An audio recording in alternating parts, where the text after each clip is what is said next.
Orange County, where I grew up. It looked a little different back then. I was interested in the history, but as I said, about a senior in high school, I came to realize that if I'm looking into the history of Orange County and looking at the written record, what you can get in most of the books, it goes back about 200 years. People have been here for upwards of 12,000 years. Wow. If I really wanted to know Orange County, just looking at the written record, I'm missing about 85–90% of what went into the human occupation of this place that I live in. So that's when I started realizing I should really start looking into the Native American people. And I'll try. I'll try to project some more, but that might only last about the first 10 slides. Well, remind me after a while. I may start speaking regularly again after a while. But I started getting fascinated by the local people. Here in Orange County, the Santa Ana River is kind of the dividing line, not Aliso Creek, between the Tongva or the Gabrielino to the north. Called the Gabrielino because they became associated with Mrs. San Gabriel. But their name for themselves is the Tongva. Say that name again. The Tongva. Tongva.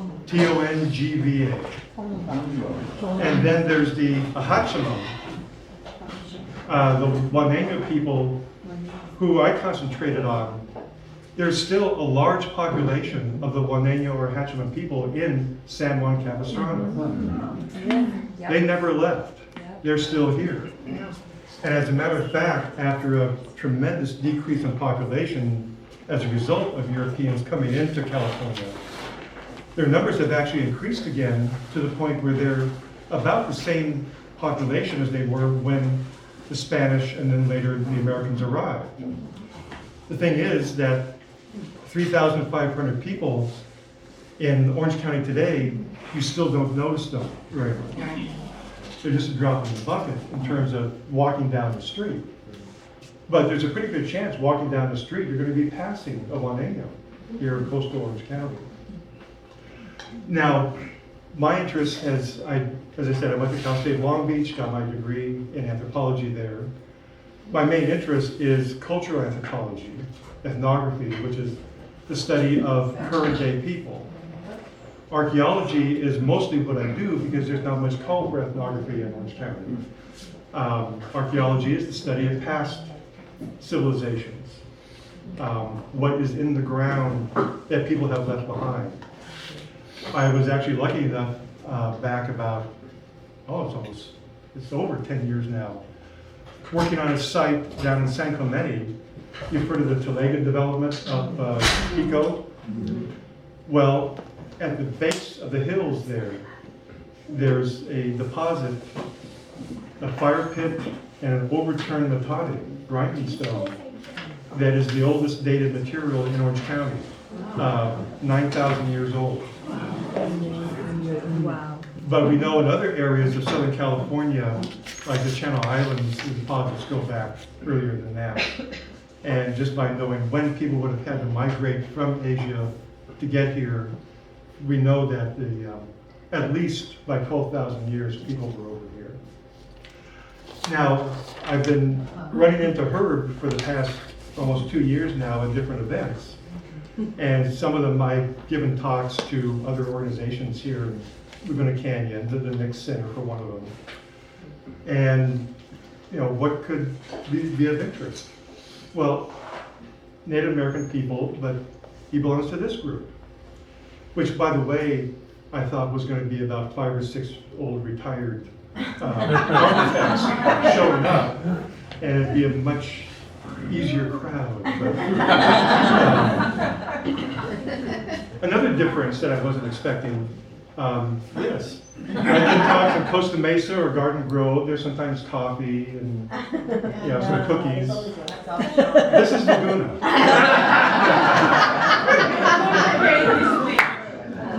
It keeps them coming back.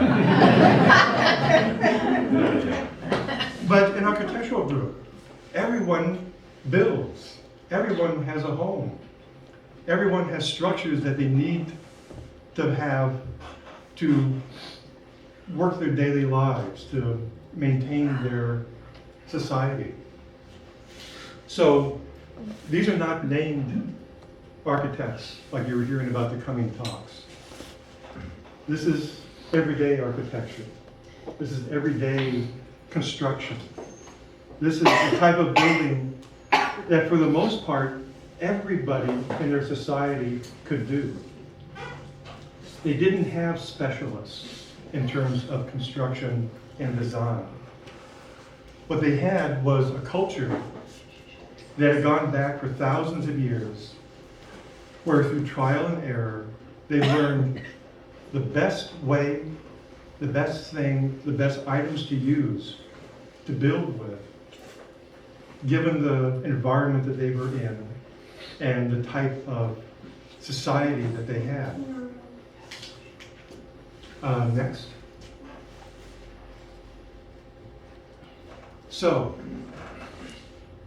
there is, first of all, a great diversity of culture within California. There is equally, as you know, a great diversity of environments in California. We live in one of the best ones right here. As a matter of, well, I'm getting ahead of myself already. But there's a diversity of types of structures, just as we have. We have homes. We have homes that hold multiple families, sometimes called apartment buildings. We have garages. We have tool sheds. We have office buildings. We have construction offices. We have warehouses. We have all different purpose buildings. They also had different purpose buildings. They're had a different way depending on the society, the diversity of the tribe, again, the environment, where they actually situated their residences different ways in different areas between different tribes. The materials, you work with what you got. But in California, you've got a lot. And then there's the regional diversity, where the culture and the environment interact to produce different types of structures, different designs throughout the state. So this is, we kind of divide people up in California by language. The idea of a tribe, I won't go into, but technically, we only had a couple of tribes in California. Tribe is a political definition, where everyone that speaks the same language works together under a political authority. Throughout most of California, the clan and the village were autonomous from every other clan and village, politically. Religiously, marriage patterns, they united. They had, you can see a range of territory where each language was spoken. But the Kuya here could not tell the Kuya over here what to do. And if these people were attacked by Kumeyaay down here, these other Kuya probably going to stay out of it. They're politically independent clans. The Mojave were a tribe. The Yokuts were a tribe because they united beyond the clan to have, common goals.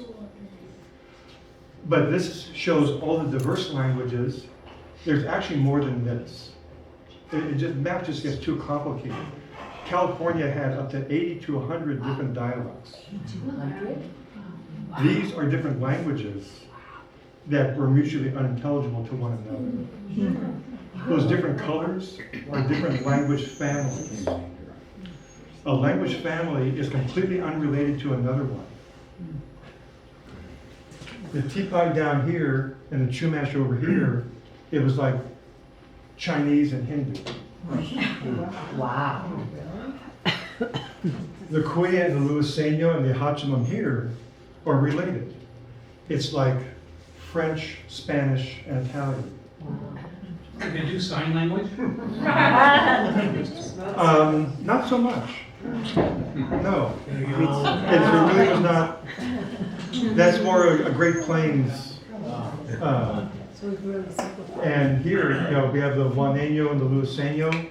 Those are dialects of the same language. They're mutually intelligible, but recognizably, it's like someone from Boston and someone from Georgia.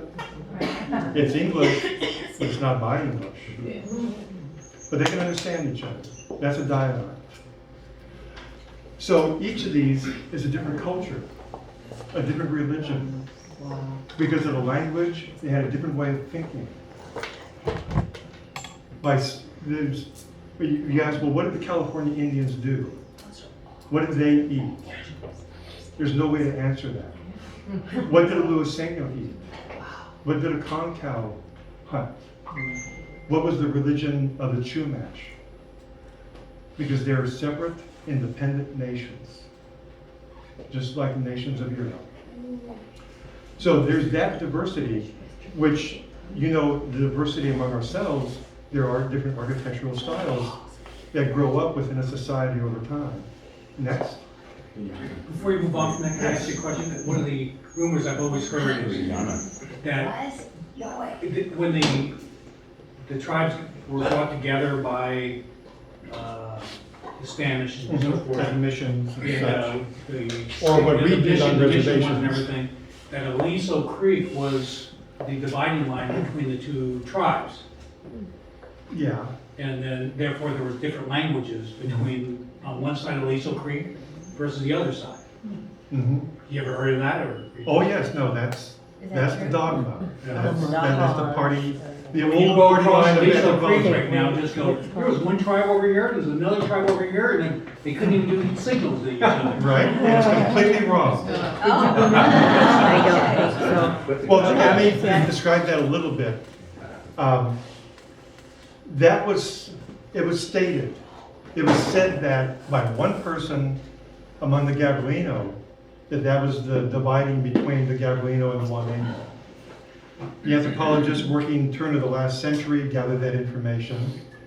And if you read the book, as opposed to the reports that summarize things, he says, it was said that, and it was one person, and he didn't get the opinion of the people on the south side of the creek. That's actually a particular interest of mine because this is where I grew up and I worked with the Juaneño people. It's actually the Juaneño probably very likely extended up through Laguna Canyon and into the San Joaquin Hills. Because we have names of villages scattered throughout, and we can tell what language that village name is from, what language the people spoke who came from the villages. And it's pretty clear that they lived at least through here, probably into the San Joaquin Hills. The Gabrielino extended down to the Santa Ana River on both sides, but not into the hills. Also, Edward, did you have a question? yes, Yeah, I was just puzzled. I saw an Algonquin in the northern California. yes. But it's not the ones from the Atlanta? Algonquin is just the name of the language family. Oh, but that's still amazing that there would be. Oh, it is. You see, there's little bits and pieces of different language families up there, especially in the northwest corner. Algonquin comes from Boston? That's From Maine. No, from Maine. Because anthropologists, and we met the Algonquin in the Northeast first, that became the name that we associate from then on with other people that speak similar languages. That's still It's kind not of the tribe. It sounds similar. That's kind of. So what about the Aztecan? Well, Uto, we will get to architecture. Uto Aztecan is the northern Uto Aztecan includes older people, or most older people in the California South, older people in the Great Basin, the Shoshone, Comanche, Paiute, and the people in our desert. It's a northern branch of that language family. Then there's a big separation through what's now northern Mexico, until you get down into central Mexico, and then there's the southern Uto-Aztecan. And that's the two branches are described in that name. Uto for Payu. That's the northern branch. Aztecan is for the multiple languages that are related to Nahuatl. Nahuatl is the name of the Aztec language. It's one of the few cases where the name of the people and the name of the language are different, as opposed to people in America who speak English. Yes. So can the people up here in that language understand the people? Oh, no. Why? The people on the coast can't even understand the people in the Mojave Desert. That's It's a different language. But you have the same language. It's a root. It's just that we cannot understand Polish, and that's European. We certainly cannot understand Persian or Hindu, But that's not our. which, yes, it is. It is? We speak Indo-European. Yeah. Indo from Indus, India, and European. That's our language family. It's spread all the way from Ireland to Bengal. That's where those people related to us spread over the centuries and millennia. But they have a common root, and we can trace those languages back to a common root. The same with these. Like Navajo is related to the Cree language up in Canada. Really? Really? Stephen? Yes, so- We should probably move on. I would, yeah. Okay. Third screen. So, I just showed this to show you, as long as the diversity of cultures and language, you then have the diversity of environments, which also affects architecture and how you build structures and why you build and use different materials.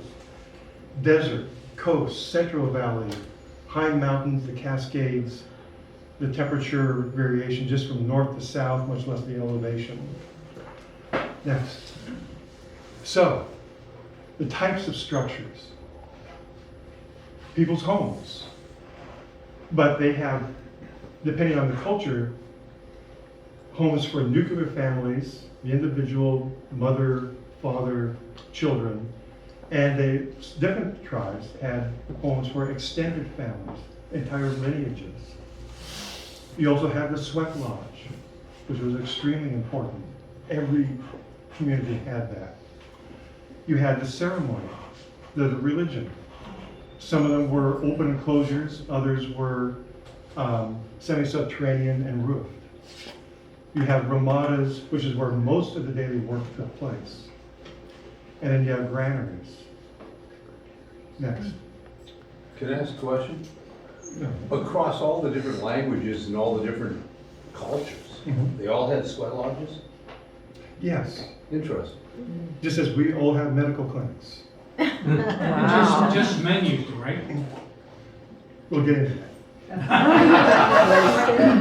Just So, marries them. With the residences, you see on the left-hand side is a very open brush structure. That would just hold a small one, that would be for one family. But it was noted, a brush structure can get really large. When Portola came through in 1769, they went up the coast along Santa Barbara. The brush structures, similar style design of something that's as small as the one on the left, back, could hold 60 people at night. This one could probably only hold about 10 sleeping. Think of how much larger, and they describe them as looking like just an upside down half orange. They were very round. But as I said, multiple, an entire lineage, an extended family were living among those. Next. Sweat lodges. This is Yurok from Northwest California. A sweat lodge it has to be airtight to hold the heat, to hold the steam. Some people just used a mud structure that was built low to the ground. The Yurok, you can see it's much more complicated, but it's still a semi-subterranean structure with a very simple, small opening. Next. Ceremonial enclosure. Again, this is, it probably goes down into the ground as deep as the roof is high. Is this a male domain, this ceremonial enclosure? The activities within, they are, but not the audience of the activities. So the woman could enter to watch? Yes. And again, there's great diversity. There are, in Northern California, there were female shamans among certain tribes. Not down here, not Central California, but certain tribes up north, there were female shamans. But if you see the people, the men standing on top of it, gives you an idea of the size, also gives you an idea of the stability that they had, along with a lot of dirt on top, which is a lot of weight. It's, you know, and it rains up in north a lot too, so you get wet dirt. And the people on top, it gives you an idea that they were really able to put together a strong structure out of the wood framework that they had. This is another one. This is from Southern California. This is an old photo of a ceremonial structure out on the Morongo Reservation, which is out near Banning, California. And this is not subterranean, as you can tell. A brush structure. Other people closer to the coast would have very much the same thing, but not the roof. It was completely open on top. But it's not permanent. You have it during the ceremony that you need, which could last a week.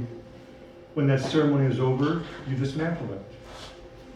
You might use that same space again for next time, but it's not permanent. The Kauai inland, they had a permanent brush ceremonial structure. Next. Why would that be? Because of water flow? It's just there, no, just, Ritual. they don't need it. And they're easy to put up and down. It takes about 4 hours. But why don't we do that inland? I don't know. Sorry. Here gives you an idea of the Ramada. And show the next one. So they could be small and large depending on what the use is for.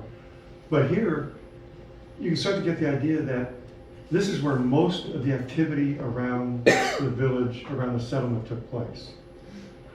They didn't do much inside the house. The house was to get out of the weather at night, keep the bugs off of you sometimes.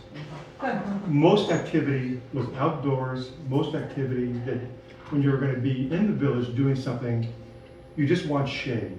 You want to keep the wind off of you. You don't need a home where you've got a small entrance to get in, hard to get in and out of. Most activities took place in the Ramada. Granaries. Granaries are obviously very important. This is where your food is. This is where you store up what you've collected to get you through the times during California when you don't have fresh food. You know, we've got our hot summers. You've got winter when there's not much growing. The people out here, they're called hunter-gatherers. They're really harvesters. It was a much more knowledge of the environment, knowledge of what was out there to be gathered, keeping things, hundreds of pounds of acorns, hundreds of pounds of mesquite beans for the individual family. So they needed granaries to hold this material for months at a time, that then the women would be preparing each day fresh, you know, for the food that day. Next. This one is Kauai. You see this granary is sitting on a boulder with stills. And you see the leaves that are used in the making of that granary. That's willow branches, which a lot of people here, you know, you've got a lot of willow around the canyon, so if anyone who lives in here is cut willow. They're very pliable when they're still green. Granaries are basically giant baskets. They are woven containers. Willow also has anti-insecticide qualities to it, so that helped keep insects away. Putting them on the stilts, putting them on the boulders, kept the mice and the rats and the squirrels away. Though this one is overflowing, most of them do have caps on them. Next. I really like granaries. That's why I've got 4 shots of these. The one on the left, that's the Mono people up at the north end of Owens Valley. This one here on the right is another Kauai, or maybe Luiseno from the Temecula area, where you see they actually put the granary on top of the brush structure that they lived in. The other one is on stilts. Again, this is a lot of food. This is also what the mice and the squirrels are after too. So they got to keep it away from them. How does rats and mice can climb right up those holes that. Yeah, but it's still better than keeping it right on the ground. At least you got something. And you keep them close to the house. The granaries are in the middle of the village.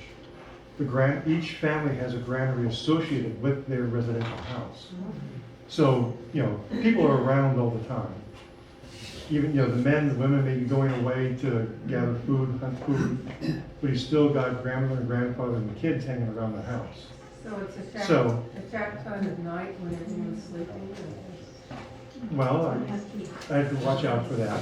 But as I said, the people would see if the coal's being eaten into. So they can take care of it. This is their food that they depend on for the rest of the year. Next.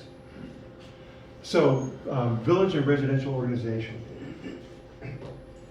There are some groups that would just seemingly cluster their homes randomly in a group. They don't make lanes. Brush is kind of a catch term.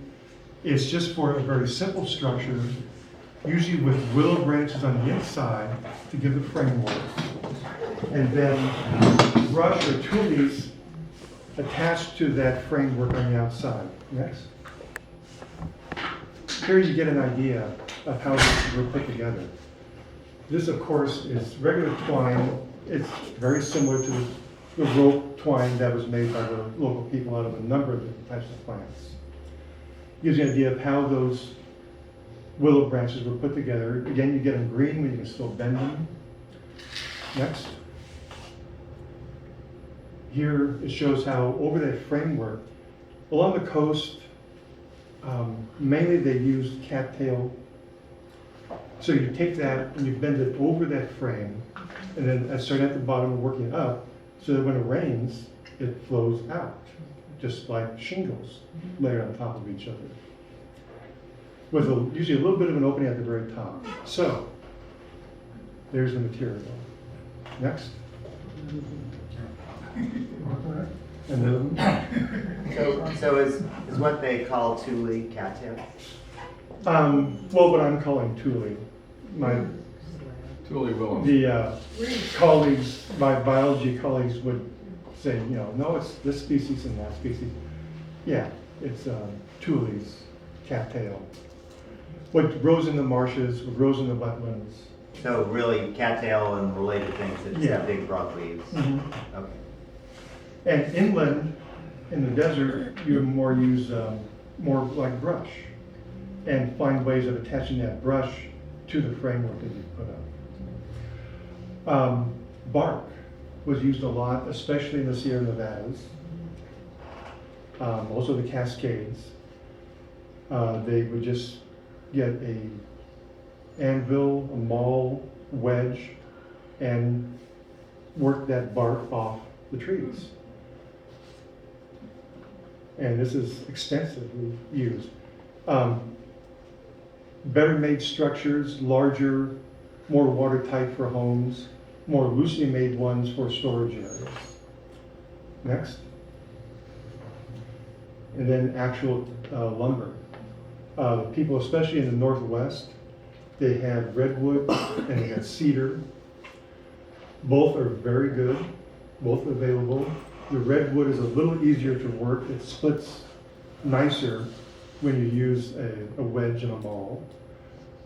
But, I mean, they really got it honed down. It looks almost like milled lumber. They got it very, very nicely done. Next. People on the coast did use whalebone. The people down here in Southern California did not go out and hunt whale. Their boats just were not capable of that. But you had lots of whales washing up on shore dead in the old days too. And after you get the meat off of it, or the bears come down and get the meat off of it, there was sometimes a little competition when there was a beached whale. You had that bone. Next. This is a friend of mine. She teaches up at UC Santa Barbara. That's a whale vertebra, which is actually found. Sometimes whale vertebrae were used as seeds by the people inland. You don't find them too often, so it was probably a prestige item. But on the right-hand side, you see how the whale vertebra and the scapula were used, and then you would fit brush in among those bones, to keep the caulk from. That's from San Nicolas Island. If you've ever heard of the Lone Woman of San Nicolas Island, Yes. or Island of the Blue Dolphin, Yes. this was her structure. That's what she had built. This is what she was living in the 1870s when people went back, found her, and brought her back to the coast. After living just fine on the island for about 20 years, she died within 2 months of eating our food. From what? The new diet, the strange diet. Processed food. You go back to just a Wonder moment. Bread. She's rating Wonder Bread. But this was reconstructed in the 1930s. People went back to the island. They wanted to find out just where she had been located. They found where the bones had fallen out, and they were able to raise them back up in the same position that they had fallen, and basically showed what the structure was that she had been living in. Now, so this was probably done, she did not invent this. This is what her people have been doing on San Nicolas Island, probably Santa Cruz, San Clemente, Catalina, Santa Rosa, for thousands of years. Next. Again, back to a semi-subterranean structure. Most buildings, homes were built with at least 6 to 12 inches dug out. And then that dirt was used to compact around the edge to keep the wind out from the bottom where you had the tulies. It wasn't a perfect seal, just using the brush. And it made it different, the inside, your home different from the outside. It made that separation between residents and the outside area. Some of them did go deeper, and we'll see one later on. Next. Again, more semi-subterranean. This shows where not necessarily one of the structures, but people's homes were made fairly deep into the ground. The brush structure was then covered with anywhere 3 to 4 to 6 inches of soil. This is, it says Yurok, Humboldt. It gets cold up there. You get fogs. That kept the cold out. It was also used in the Central Valley and the Southeast Desert, known Colorado, to keep the heat out, to insulate against the heat. When were these sketches made? These would have been made probably 1860s, 1870s. It's pretty wet up there too. Next. So now, the difference between region and culture. Just going to show these 4 areas. These are the main categories. Where we are, which goes, coastal Southern California actually culturally extends into the Palm Springs area. We're from California, so that's not the coast to us. If you're looking at North America and culture areas, 100 miles is still coastal. It's not the Rocky Mountains, it's not the Great Plains, it's not the Great Lakes, anything within 100 miles is coastal. The Colorado River Desert, which is a fantastic term in itself. It's the desert with a gigantic river with lots of water. Central Valley,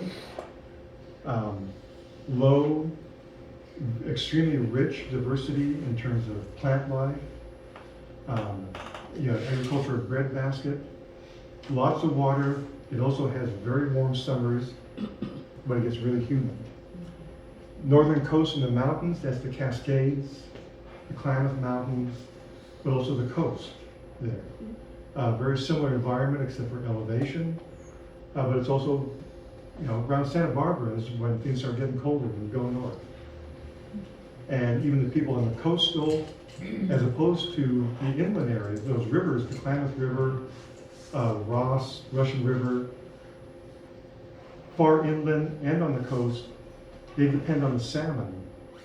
They harvest salmon. Like the people down here harvested acorns as a food that would keep you, sustain you for most of the year.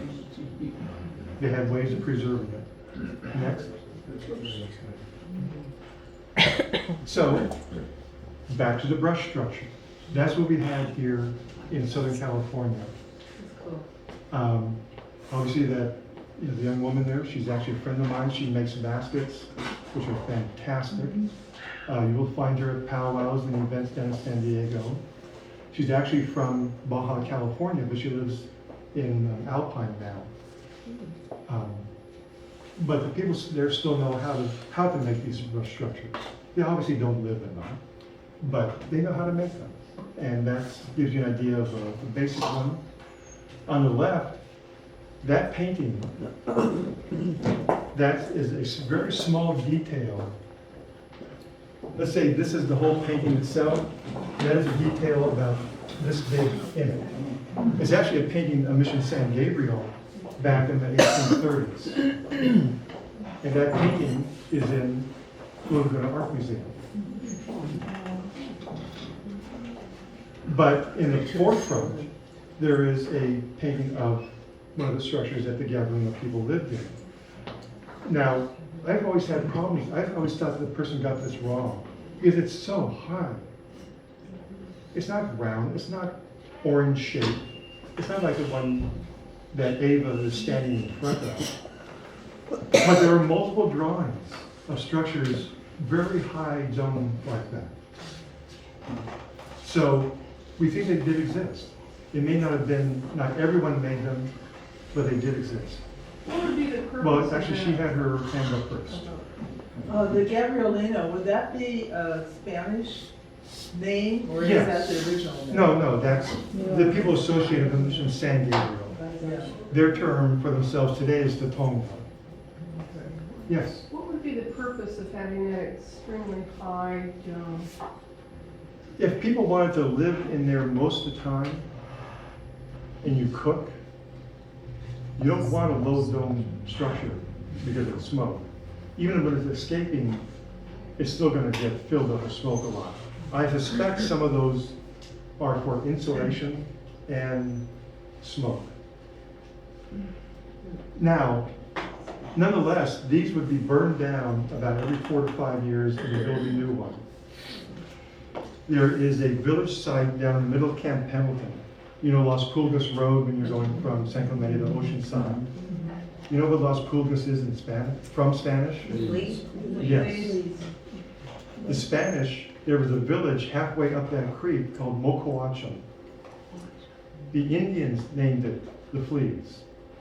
The Spanish translated the Indian name of the village to Spanish and then named the creek. After a while, fleas, spiders, all kinds of little creepy crawly things infest those structures. So about every 4 years or so, you just burn it down and build a new one. Now, but the new building, I mean, I helped work on one of these one time years and years ago at a museum. We, with about 5 people got the basic willow structure and the bottom row of the rushes done in a day.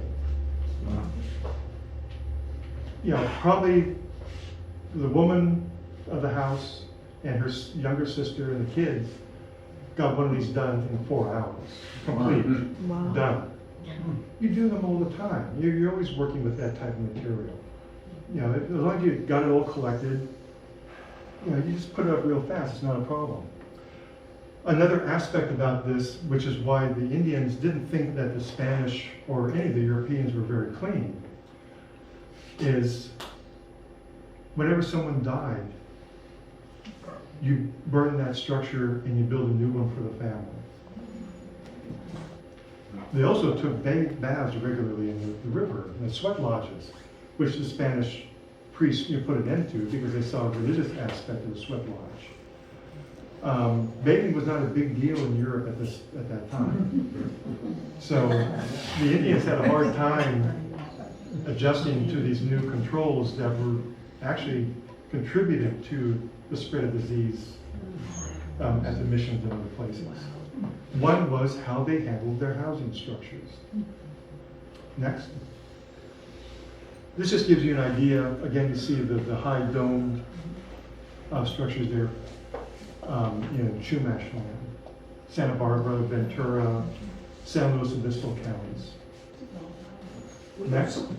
Excuse me. Yes. Were they sleeping all on the ground, or did they build elevated sleeping platforms in those at all, or? Well, the homes were on the ground. Right, but I mean, were people sleeping on the ground, or were they? No. No. Well, it depends on, again. Different tribes. Yeah, different tribes, different things. The Chumash did often have bed structures with matting in it off the ground. Most people didn't, but they did. Partly because they were pretty wealthy compared to most Native American people in California. With the maritime economy and the trade that they did, they had more time and luxury items to do things like that. We also know because the Chumash had those huge structures, they did have more activity within them than most tribes did when they had a small residence. And we know that because archaeological excavations within some of these structures, which they recognize because you can see the post holes still in the ground, where the wood rotted away is darker than the other ground, so you can see the posts that have been laid out on the big ones. But in some of those excavations, they found basket weaving materials, not just hearths where they cooked, but basket weaving materials, which means that the women were spending time inside working on the baskets rather than outside. Now, Colorado River Desert, see, it's a little different. They're building more toward the banks. They're a little bit larger. They have more buildings around them than an individual small residence. That's because these people were agriculturalists. They had more things to store. They had food, they had more equipment, storage for later use, storage of materials and food for trade at other times. So they had a more complex home structure.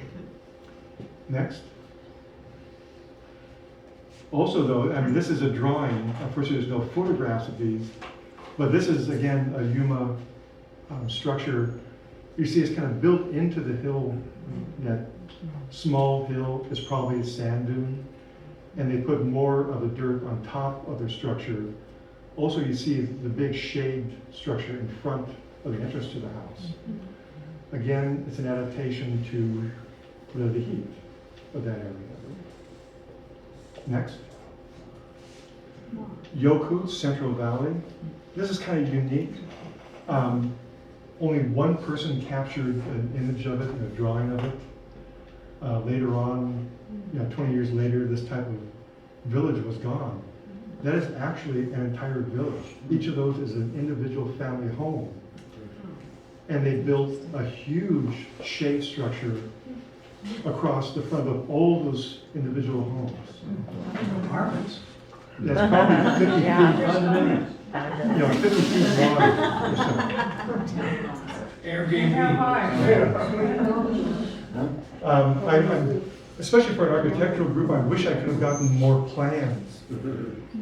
I do have a book, you know, copies of a book with me that has actual plans of the buildings. But you do get an idea here where you can start with a simple structure and simply expand. Go from a single family home to an entire lineage home. Just extending out and out. What Yes. might the dimensions be on a home like that? Like, I mean, it looks so much higher than it is.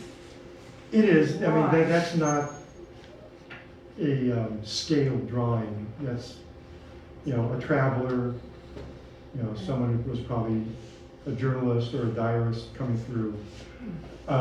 It does give a disproportionate view. It makes the shade structure look like a simple one, kind of small, and the homes look small in the back. It may not have been that high. It's somewhat distorted, but it's the only image that we have from that time period. Because by the time people went in there with cameras, they weren't doing this anymore. Roughly what time period was that? This would have been mid-1850s. And also, I'll just parenthetically say that by the 1830s, half of everyone who was living in the Central Valley had died from smallpox epidemics in the 1830s.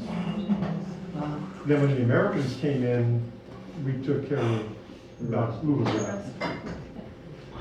So that's why they were not being built by the 1860s and 70s when people were there with cameras. Next. Again, this is such a great drawing. This is the wood board structure. A lot of people made these.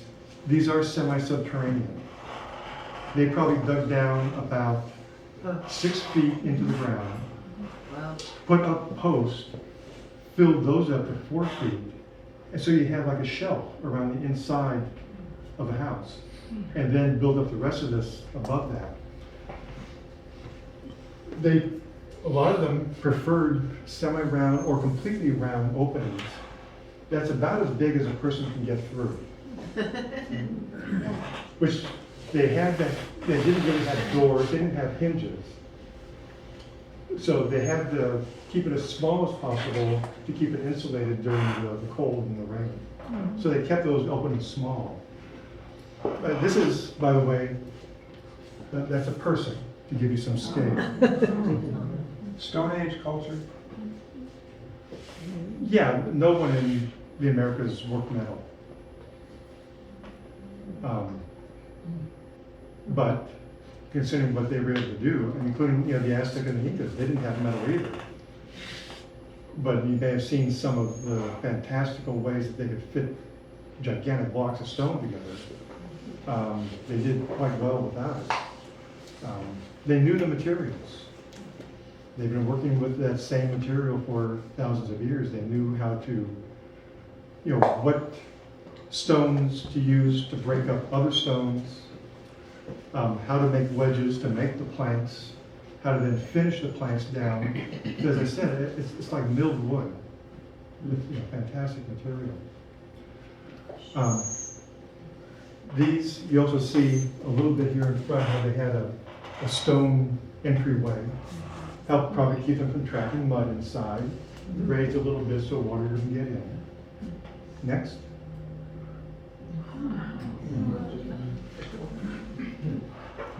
How quickly did they just build that? It's still faster than your homes get built nowadays. Let me just say that. Again, this is probably an extended family. People from other families would help so that, you know, then these people would help build theirs. Probably most of the time was spent actually splitting and milling the wood to get it ready. The actual excavation for the semi-subterranean aspect of it probably took a day. So putting it up probably no more than a week after you get the material together. When was that image made? 1930s. So they would have been exposed to other building techniques at that point. Oh, yes. So this is sort of a hybrid. What kind of trees are that No, one? no, Behind there? no, this is completely traditional. And you see, they also build up, soil around the edge and put rock around the front to keep that built-up soil in place. Very warm. Next. So was that a structure that would have been built in 1300 or something that was found in That could have been- 1700, 1800? That could have been built, this type of structure has probably been built for the past 1,000 years. This one was probably built late 1800s, 1880s, and was still in this shape in the 1930s. Oh, so really, if you look at Europeans, like the different kind of like maybe trees and grass, and whatever it is, you could find that in Europe as well. Lodges. Yeah, Yeah, yeah. Fortunately, these people had redwood and cedar to work with. As I said before, they knew that redwood was easier to work in terms of splitting planks. But again, there's cultural preference. Other people still prefer cedar over the redwood. Now, I'm getting, right toward the end.